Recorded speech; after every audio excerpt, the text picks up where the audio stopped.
Hi, it's Steve. Today we'd like to show you how to change the ice chute door in your refrigerator. The ice chute door is used to keep warm air from getting back into the freezer and causing an icing problem. It's a pretty easy job to change it. Let me show you how we do it. Now you can do this repair from the front of the refrigerator by just taking off the escutcheon over the controls. But we're going to take a different approach and remove the complete freezer door because it'll give you a better idea of how the repair goes.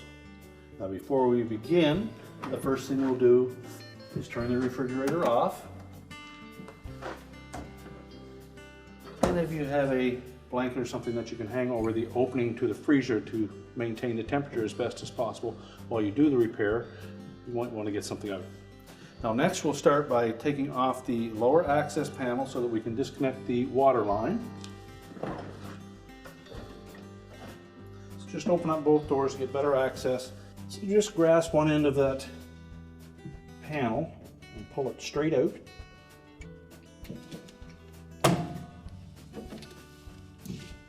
You could use a putty knife in behind if you wished, but it should just pull right off.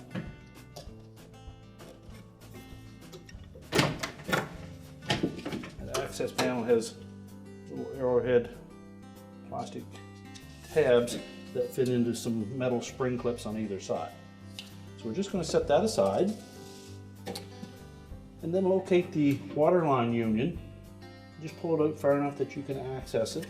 And what we'll do is we'll compress that little washer on the small tubing side that goes up inside the door. Just pull that towards the coupling itself and then pull the hose out. Now there will be some water that will come out of there, so you may need to have something to collect that.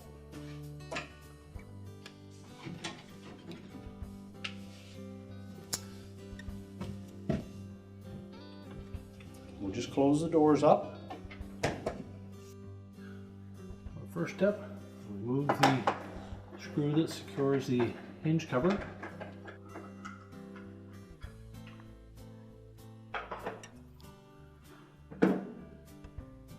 Then the harness. Next, the 3 bolts that secure that hinge.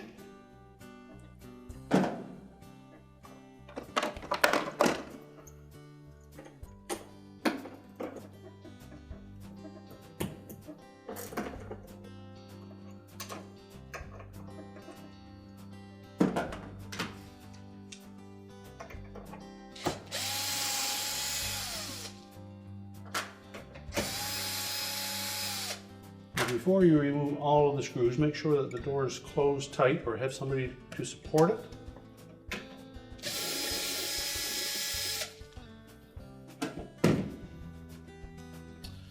Now next we'll open that door up and then we're going to lift it straight out of the bottom hinge so that the water tube will pull up through it.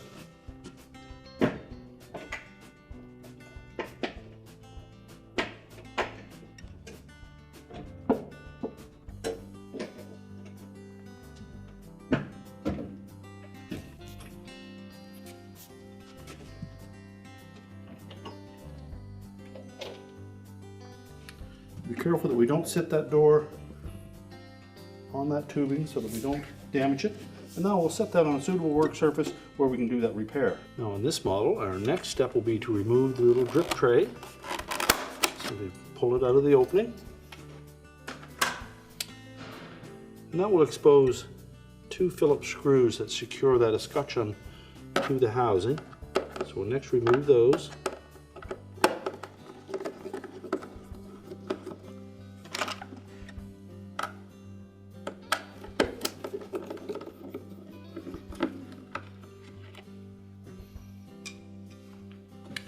Then just push up on that escutcheon to release the little tabs on the top, and then you can lift it aside.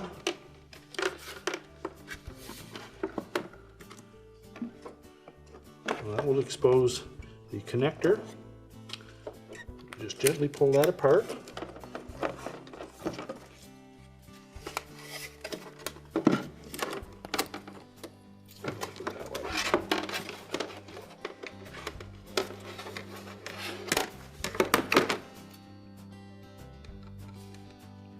Now with the screws removed, we're just going to slide that upwards to release the tabs at the top.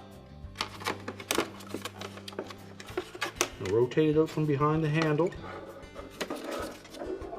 Use caution so that we don't put any stress on this connector. And we'll just release that little locking tab and separate that harness.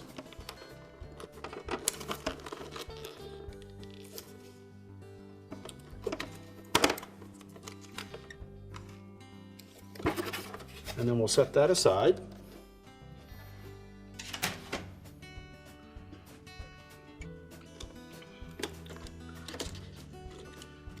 Now next we suggest that you remove this protective cover over the circuit board. It is some two-faced tape on either side. And if you take a sharp knife, you can probably separate that and be able to reuse it. We don't want to damage the cover for sure.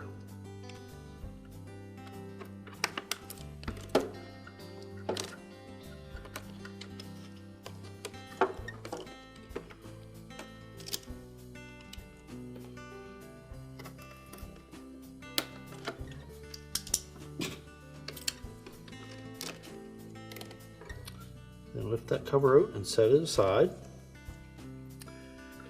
Now with the cover removed, we'll next want to just loosen these two tabs that secure the board to that housing. And it's easier to do that with the housing in place. So just depress the tab and lift up on the board just slightly so that it clears those two tabs. Now next we'll remove 2 1/4-inch hex head screws.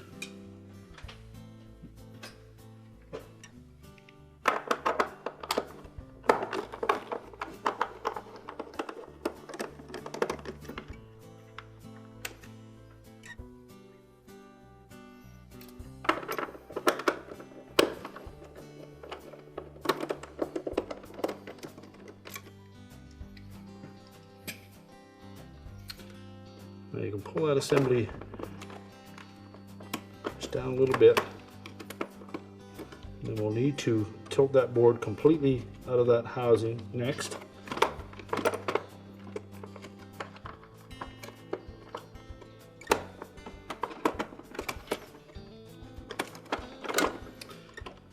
Now with the board still attached, just pull that housing out from behind.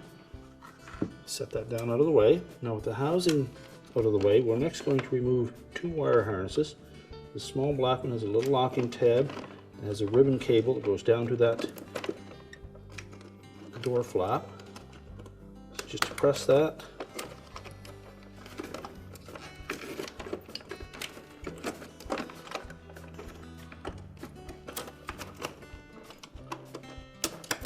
And release the connector. There's also a larger connector here that we need to, again, just release that locking tab.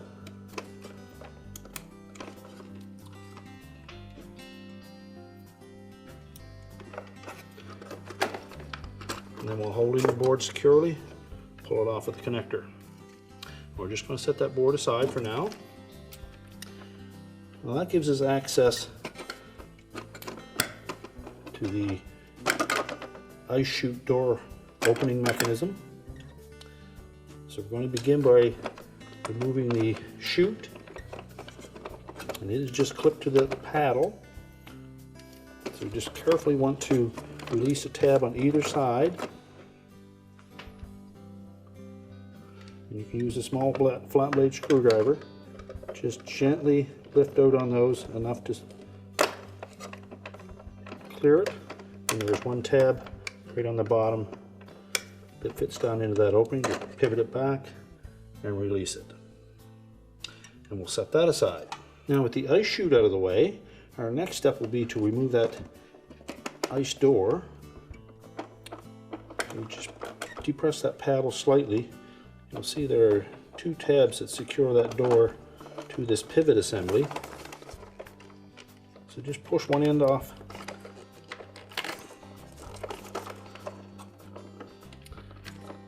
Once you have it released, you can then pull that little ribbon cable down in behind.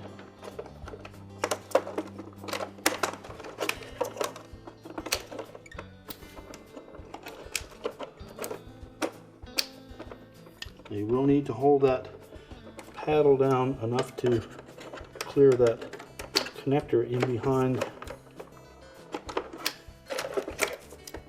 and then remove it. That ribbon connector is actually for a heater that is inside the original ice dam door, and the replacement one does not use that, so we can not worry about having to migrate this piece onto the new one. So discard the old door. We're simply going to place the new one into position and snap the tabs onto that bracket.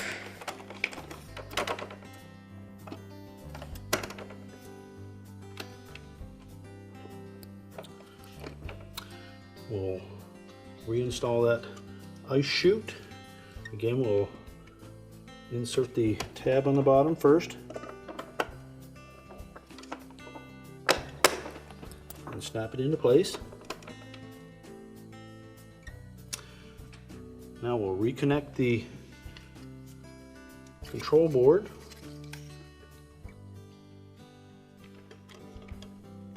We'll install that large harness.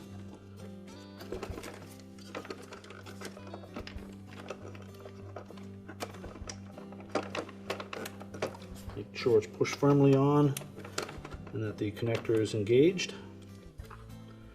Now when reassembling the housing for that board, we have to make sure that it fits into this little slotted opening here and here.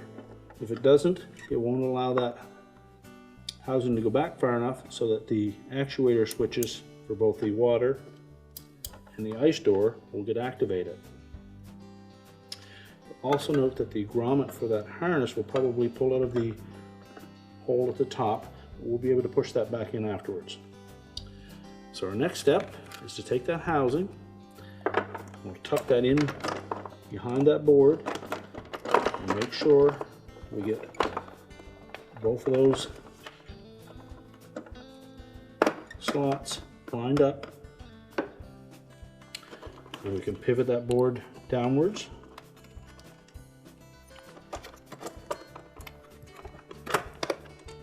You have to push it far enough forward that you can hook the board onto that tab.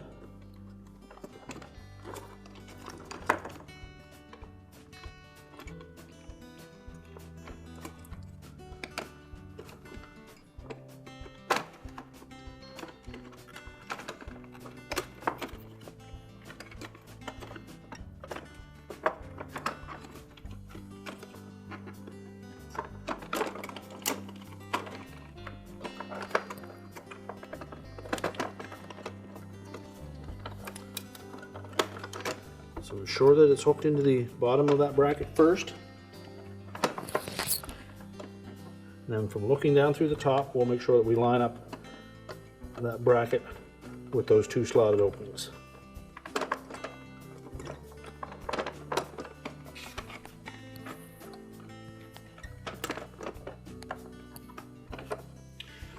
When it's lined up properly, that should lay flat and the screw holes should line up on either side. We'll reinstall those two screws.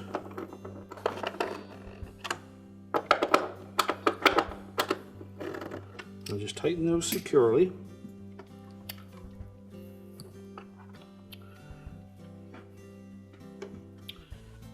Then with the flat blade screwdriver, we're going to just reach in on the top and push that grommet on the harness back up into that opening.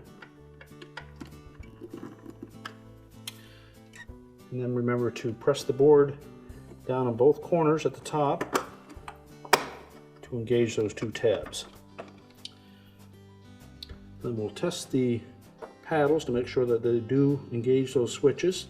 So you just listen carefully, you'll be able to hear the micro switches activate.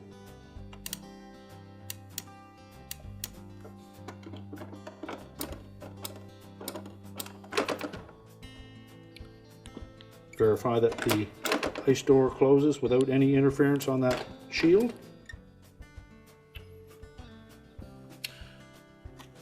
Next we'll put the protective cover over that board. And if need be, just put some more double-faced tape on the ends.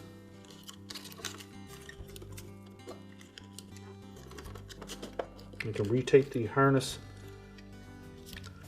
down onto that cover.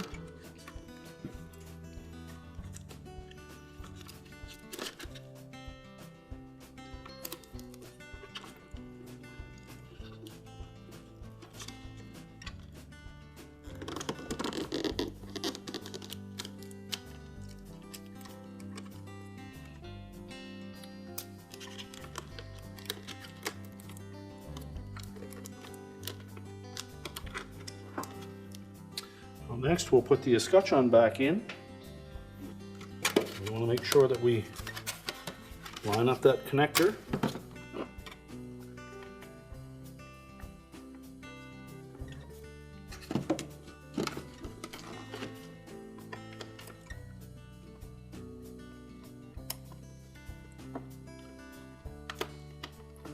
Make sure it's pushed tight together. The little locking tab engages. Rotate it so that we don't get any twists on it. And tuck the upper right hand corner in underneath the handle.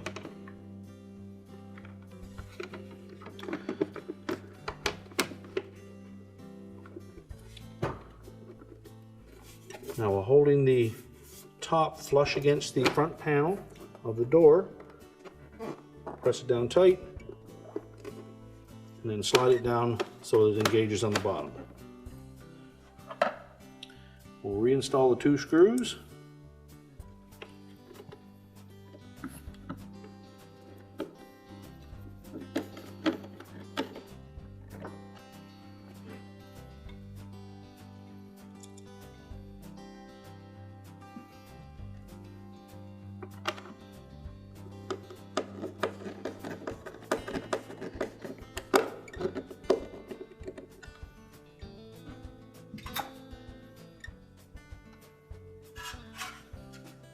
Now, if you've done the repair on the refrigerator, all you need to do is slide the drip tray back in. In our case, we're going to reinstall the door onto the refrigerator. Now, our first step in reinstalling the door will be to line up the water line with the hole in the hinge. And again, make sure that we don't put any stress on that, so that we might kink it. And if need be, have somebody help you line that up.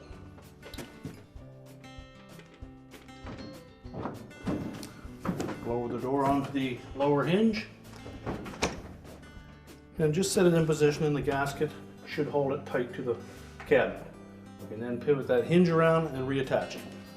So with the door in place, we'll next just lift up on that hinge, pivot it around, and then we'll line up the 3 screws.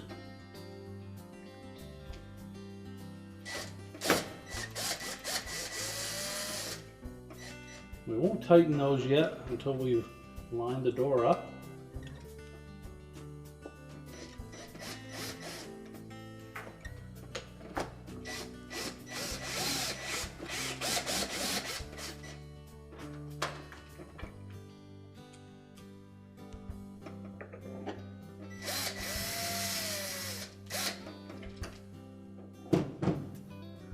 Then just go to the front of the door and make sure that the gap between the fresh food and freezer door is the same at the top as it is at the bottom.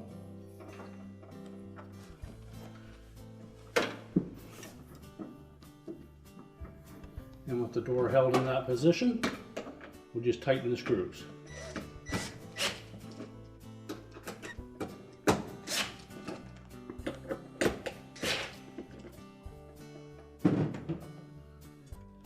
Reconnect the wire harness, make sure it's fully inserted.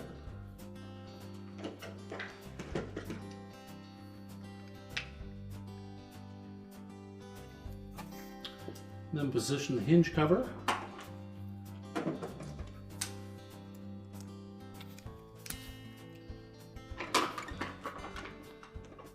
And reinstall the retaining screw.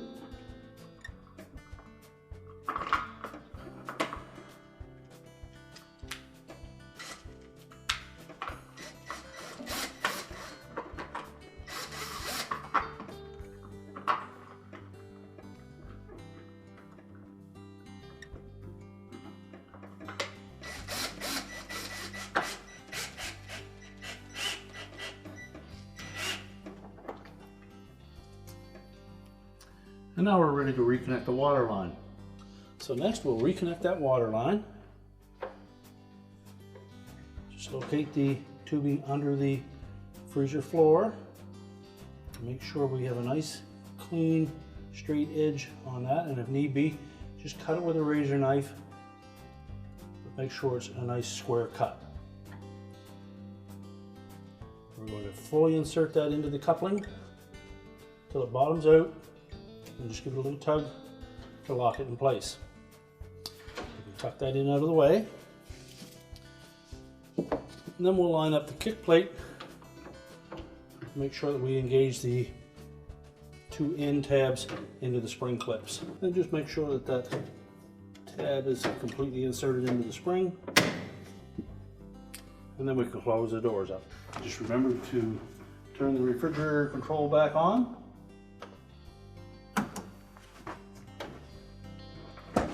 And your repair is complete.